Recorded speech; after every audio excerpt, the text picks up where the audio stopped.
Hello, this is Mark from I Am Organic Gardening, and welcome to Save 10 Steps in Growing Healthy Organic Tomatoes in Just Leaf Mold.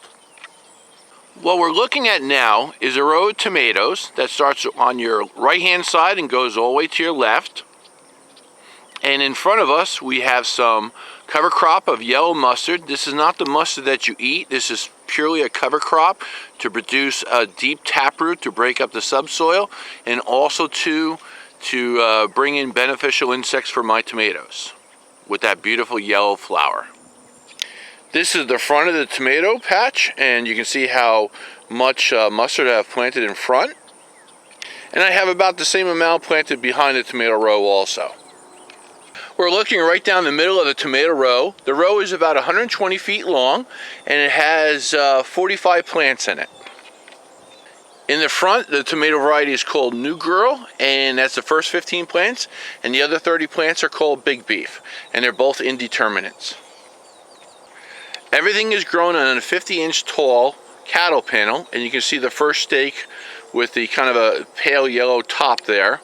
And I don't want it to grow any taller than the top of the cattle panel anyway. I'd rather have it to spread out on the ground, and I will tell you the reason why later on. And remember, this is grown in strictly leaf mold over a hard clay surface. The reason I'm doing this video now is to have you go out and collect, or think about start collecting, all the fall leaves you can possibly get. What you need to start this process in growing these beautiful organic tomatoes is you at least need leaf mold at least 4 feet wide to begin with and a foot tall. And what you want to do after you make your strip of leaves that are 4 feet wide and a foot high, you're going to combine them together after the winter or early spring, when you can easily go out there in the garden, and you're going to pile them back up again into at least a foot tall and 2 feet wide, and you have some beautiful leaf mold that you can grow your tomatoes in. Then what you need is additional leaves which you collected this fall, and you want to at least continue to cover the ground at least 5 inches thick on both sides of that pile, and above that top of the pile, on top of that 1 foot pile already, with another 5 inches of leaves, and you want them to extend at least 10 feet in both directions, in front and back and on the sides. I took a walk to the end of the row, and now we're looking at the back of the 120 feet and looking back up now, and this gives you a better idea of how the tomato plants are doing. Just looking fantastic. So now is a good time to go over Save 10 Steps on Growing Healthy Organic Tomatoes. So step number 1, you do not have to buy any organic fertilizer or add any type of manure to the leaf mold. You can see that they're healthy, green, full of life, no disease, and just doing very well with no additional organic fertilizer. Step number 2, you do not have to remove any suckers. You can see here that all these are probably most likely suckers coming out from the main plant, and they serve a purpose, so do not remove them.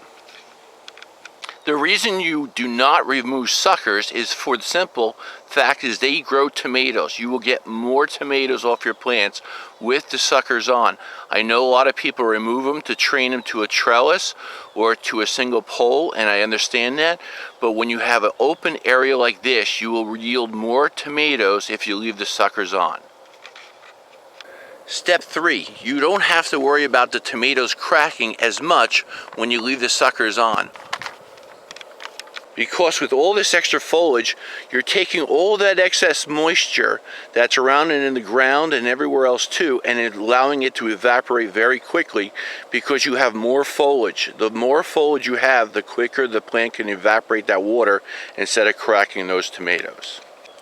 Plus, that extra foliage protects those tomatoes from predators like birds, and you don't have to worry about them going in there and destroying those tomatoes on you when you have all that extra foliage. Birds do not like to go into areas that are covered with a lot of foliage because they're worried about predators. Step 4, you do not have to worry about trimming or removing bottom leaves of the plant for blight. You can see here that we're not having any problems, and I never had problems with early blight or late blight. If there was ever a year to get early blight, this is the year to get it. Simply because of the weather conditions, of the foliage on the ground. As you can see, that there's plenty of foliage touching the ground, and what's saving it is those leaves. That's why I recommend 5 inches thick and at least 10 feet away from your tomato plants. And also humidity plays a big factor in rain for bouncing those spores back up onto the plant and causing problems. We've had more rainfall this year and high humidity and lack of air circulation than ever before. The next video I'm going to show you, that I'm going to tie into this clip, is usually what it looks like every morning for the last 3 months.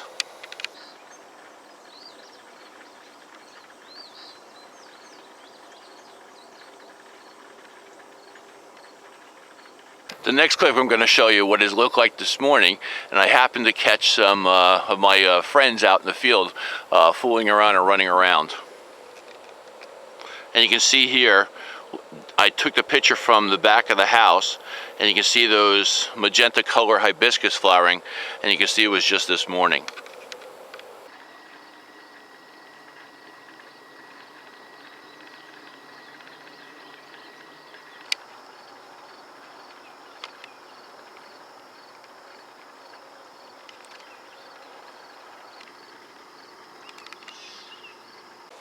And I completely understand. I know there's other videos out there, grow tomatoes not foliage, that is very popular, but I'm just giving you another opinion.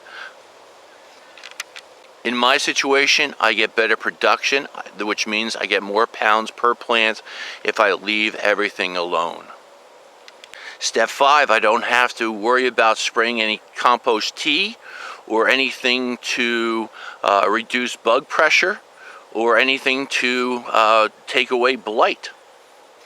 Step 6, you do not have to do any soil testing of any kind, from pH to extra minerals needed, because you are not going to do anything or change anything. You're going to rely on strictly leaf mold. And again, it's leaf mold, it's not soil. I do not call this soil, and I will show you exactly what it looks like. So let me dig into it and I'll show you.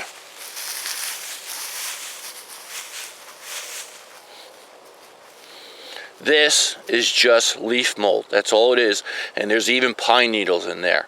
And it's doing just fine, and I have never watered, and it stays nice and moist. Remember, the leaf mold gets this way on its own. It decays very nicely and naturally. You can see just below the surface that it's reducing itself in size and breaking down on its own. Step 7. I never tie them up. I might just do the first foot in the beginning with a clip to get it established, but from then on I do not tie the plants up. I let them grow naturally into the trellis. They are very strong and very healthy, and they will hold themselves up. And remember, I'm one person taking care of a large 10-acre garden, so I don't have the time or effort to try to tie these up. Step 8, I do not dig, till, or move the soil underneath the leaf mold at all. I leave it alone, and I just continue to pile leaves on every fall. Step 9, I do not add anything to stop blossom end rot. There's enough calcium in the leaves, if you let them decompose slowly, that the roots will take them up and reduce that for you. You might get, say, 10 tomatoes. I might get 10 tomatoes out of this 120 feet that have that condition. And there's also something called blossom drop, and there's nothing really you can do about it, but I think I'm overcoming it so it doesn't affect my tomato plants as much as other farmers in my area. For the simple reason, blossom drop is when the plant overheats from too much heat. The plant will save itself by dropping the blossoms and not producing tomatoes. And that problem is simply reduced by all the extra foliage and all the extra suckers that are left on the plants. And step 10 is a very controversial one. I do not crop rotate.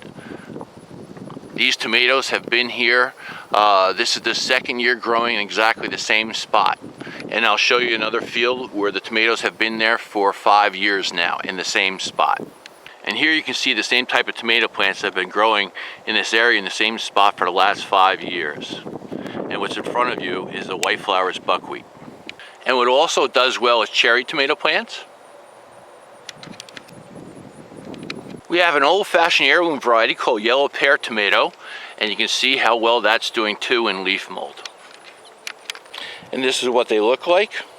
Nice and beautiful and tasty. And let me remove some of the foliage out of the way. Beautiful. And you can see here too that peppers love to grow in leaf mold. My number one rule on the farm is to always plant something up that's flowering to hopefully bring in beneficial insects and give them a home. And in turn, they will take care of your plants for you. And what's easy to grow is the mustard in front of you, and also buckwheat, which is a white flower. And I want to thank you very much for stopping by and watching my video. And if you haven't done so, please subscribe. And I think I'm going to pick these tomatoes and have a lovely BLT. And you can see here that most of these tomatoes weigh close to a pound apiece.